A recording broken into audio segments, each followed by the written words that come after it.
Welcome to Classics Queens. I'm Kathy. And I'm Jess. Together, we're part of Brock University's Department of Classics and Archaeology in the Classics 3P98 Engaged Leadership in Classics course. This course aims to present classics in a public-facing environment, and we've chosen to discuss the role of ancient women, particularly those of Greece and Rome, looking at what it was like to be an average woman in ancient times in these society, and also those who pushed the envelope. Yeah.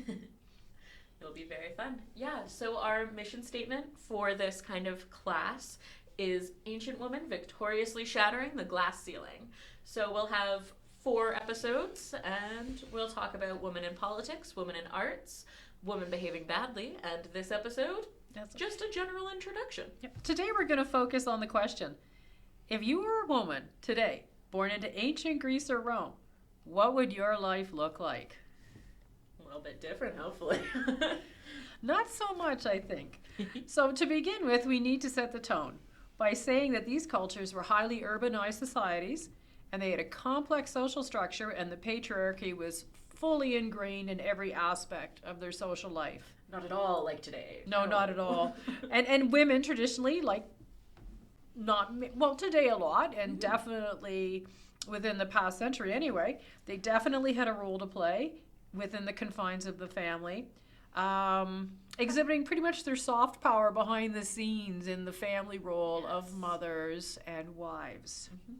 Lots of influence through that kind of technique, and as well kind of 1950s housewife vibes, lots of weaving, lots of cooking, lots of cleaning. Surprisingly so, isn't it? Yeah, You kind of thought that maybe we'd come further, but all right. Well, overall, the Greeks' view of women, they were pretty uncomfortable with women's sexuality, and they had a pretty strict patriarchal code of morality. Mm-hmm. Same with Rome? Similar. Rome was a bit looser. I mean, they didn't want to hear about the sexuality. You had to keep very, very chaste. But women had, I think, a few more rights and liberties than in Greece. Mm-hmm. I know the Greeks, and I think the Romans were the same in identifying that women pretty much had only 3 stages of their life. They had their childhood, then they hit puberty, kind of leading them into marriage. Yeah. Then they had their full-on married life as a mother and a wife. Mm-hmm. Oh yeah, definitely. Yeah, for Rome at least, the girls and everything, you had like a bit more freedom. You could get an elementary school education. You played games with boys, but after marriage, you were after like elementary education, you were stuck in that unless you were wealthy and got a tutor. Mm-hmm. So let's take a little bit deeper of a look at maybe what their childhood looked like. Yeah. I know that for Greeks, birth of a female daughter was not the best news. Particularly, they considered it to be very expensive due to dowry, more of a financial output. Yeah. And that the Greek father actually had to agree to raise the child.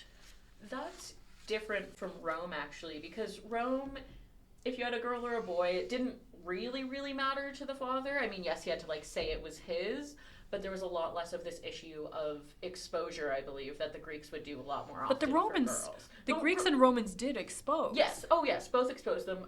Just for anyone who doesn't know, exposing a child would be definitely not legal today. But in ancient Greece or Rome, it is just leaving the child out in the woods somewhere, in a field somewhere, essentially to die or be found and get adopted by somebody else because you couldn't take on the expense.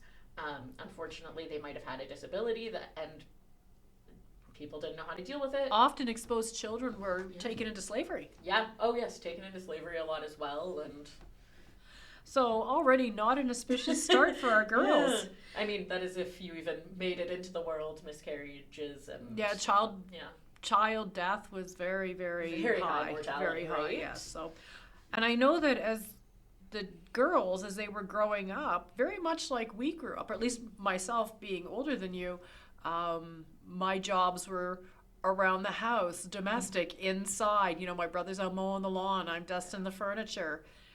7 years old, cooking dinner for my dad. That kind of stuff, and spinning, lots of spinning. No, I didn't spin, but I mean the Greek girls spun a lot of cloth, learned at a very young age because the women made the cloth for the house, Mhm. and if they made extra, they sold it. So actually, we've got child labor here too, because they're turning out cloth that's gonna get sold. So Yeah. even at a young age, Mhm. they're contributing to the financial upkeep of the house. Yeah, for the Roman girls, it was pretty much the same. You would learn all the household tasks you need to do from your mother. You would learn spinning, weaving, cooking, cleaning, all the things to keep like run the house. If you were wealthier, like running the slaves and how that all works as well. I think for both Greek and Roman. Basically anything in the household, and then I mean they did get to play, obviously. So for the Roman girls, they could play like with knuckle bones and different games with their brothers or And boys. dolls. They had And dolls, yeah. Yeah, we actually have a post on our Instagram at Classics Queens of an example of one of these dolls called the Grotto Rosa doll.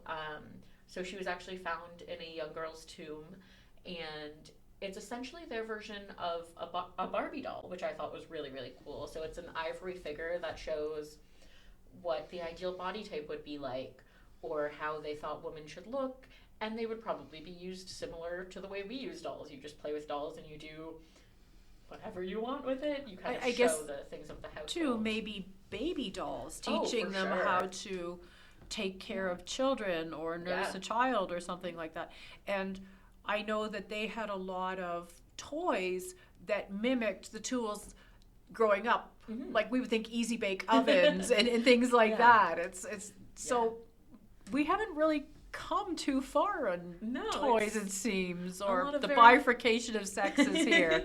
Yeah, no, we stuck pretty well to the gendered toys, although it seems we're going away from that now, which is very, very cool, or everything's becoming more unisex, which is quite nice in the present day, but in the old day, I can't even old say day. the old day, in the olden days, in the classical days, it was very much the boys would not be playing with dolls. The boys were getting ready to go to war and playing their games, and the girls had their dolls and their weaving and stitching. But they would have like common games of knucklebones and jacks and stuff like that that they would play with boys. But then, after a certain age, no more talking with boys. Your chastity is at stake, my dear. Yes, and education. Not so much in Greece. The boys off to school, the tutors, they learn math, they learned rhetoric or learning how to talk, literature, play the lyre. Girls, maybe, the average girl, Yeah. maybe some letters, a little bit of household accounting, maybe. I know that Theophrastus, in this writing here from this book that I have, has this offering entitled, Why Should Women Learn to Read and Write? And he writes, in my view, it is essential that women receive training in letters, but just to the point where it would be useful to them for the running of the household. An education which is more detailed than that inclines them to laziness in other areas and makes them talkative and interfering. And here's the closer. The man who teaches a woman letters is making a mistake. He's Jeez. giving extra poison to a frightened snake. That's Theophrastus. Oh, good old Theophrastus. Yes. Oh, So, goodness. But yeah, so that was probably a very common attitude then. Like, it's not just this one guy saying it. This is yeah, it was what common. is known. Like, you wouldn't teach a woman to read super duper well. It's just so that she knows how to do her job. I know in the close circles of the Athenian aristocracy, a lot of families chose to educate their daughters privately, Yeah. and they became, versed in letters, rhetoric, intellect, music, could carry on conversation, business, politics, that type of thing, but that was more the exception than the rule for sure. Yeah, that's pretty similar for Rome. So girls would get like our version of an elementary school education for letters and for numbers, but then going on to actually like further studies like rhetoric, like what the boys had, they wouldn't really get it. Unless, again, you were super duper wealthy and you could afford a tutor for her. And so part of the reason for, at least in Rome, why girls wouldn't go and get educated with the boys was, again, this idea of modesty and chastity, having to stay pure and, like, chaste for your future husband so that you could stay a good woman in society. It was a very, you must be a virgin, you must be pure kind of culture. Mm-hmm. It's interesting that that doesn't translate directly to intellect in that way, right? Mm-hmm. That, well, you know, if women were not going to be out of the house, Mm-hmm. like, for example, Athenian women, upper class Athenian women, weren't even allowed to leave their homes. Lower level, or the average person, she would leave her home because she had to go to the Yeah. fountain to get water, Mm-hmm. and talk to other women. Maybe she ran a business in her husband's name, you know, selling the stuff Yeah. that she made. But it seemed the higher up you went, you didn't The get less out you much. did. Yeah. Yeah, I mean, that definitely extends to the Romans, but the Romans also had this idea of, like, one of their main kind of, the way that you know you've made it is if you have this time for relaxation or this time where you get to do nothing. So I think having the woman be able to just sit at the house and just order around the slaves or not have to do that was maybe in the minds of the men a sign of status. Like, oh, my wife doesn't, like, she can cook for me, she can weave for me, she can do all these things, but I'm wealthy enough that she doesn't have to, that she gets to sit around and order the slaves under my control. But in Greece and in Rome, I'm Mhm. imagining if you're poorer, Yeah. everybody would work the fields. Oh, yeah. You know. Everybody's working. I mean, the women, they would still be working in the fields and everything, but it would be the men doing more, I guess, kind of the heavyweight jobs, like leading the oxen, and the woman would be kind of the forage hunting kind of thing from. You know, maybe doing the, I don't Yeah. know, the gardening or getting the water for sure. Yeah. We see all those lovely vase paintings with women walking with those Walking to the vases to get the water, springs. and the weaving, Yes. and those are Yeah. also lovely to see. And that's really Mm. a lot of the documentation that we have for what women did is Yeah. on these things like the vase paintings. Yeah, unless it's like a man bashing a woman in his writing, like Tacitus, or. Well, it's true that the women of that time do suffer under the bias of the male Oh, yeah. historian. So, but let's talk a little bit about marriage. You know, I know Yeah. that marriage in the Greek world signaled a woman's entry into society, Mhm. but it wasn't a really great deal for her. It was a family thing. It wasn't a legal thing, Yeah. and she would go to her husband's home and live with his family and serve her mother-in-law. Ugh. Yeah, That's a horror not a story great nowadays. start. Not a great start for her. You do not want that mother-in-law there Well, nowadays. I know also too that they were restricted to a part of their house, like there was a female part of the house, Yeah. and that if the men were entertaining in a symposium, which is that classical Greek styling that we always think about, couches and wine and things like that, that the women were allowed nowhere Yeah. near that. And if you were a woman at an event like that, you were not a good woman. No. You were not seen as a woman of moral standing. You were most likely the entertainment or the waitress. Absolutely, yeah. So, Yeah, so it's a little bit different for the Romans. yeah. Because, so the Roman household kind of lives under the paterfamilias, or the man of the household, which is usually the father or grandfather in some cases. So the father has all the control over the daughter. So yes, he still decides kind of who she marries, but if she can prove that he's a man of bad character, she doesn't have to marry that man.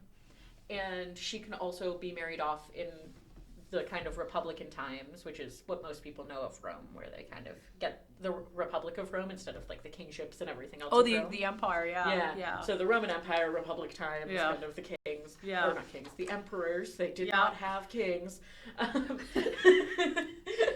That story comes later, I promise.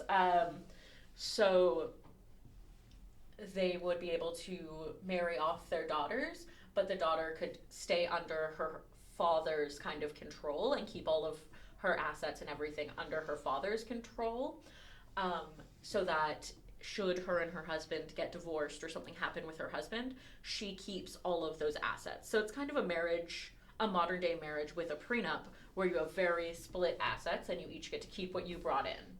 That's Yeah. great, because in Greek there's none of that. I mean, first of all, they marry so young. Yeah. Oh, At yeah. the minute they Rome's begin to too. menstruate, it's like they're fair game. Yeah. I know 12 to 15 is the age for a girl. 30 for a Greek man on average because they want him to be established and home from any type of military service. And in Greece, women have no legal standing. They're not legally independent. They're completely owned by their husbands. And if your husband dies, they go back to their father.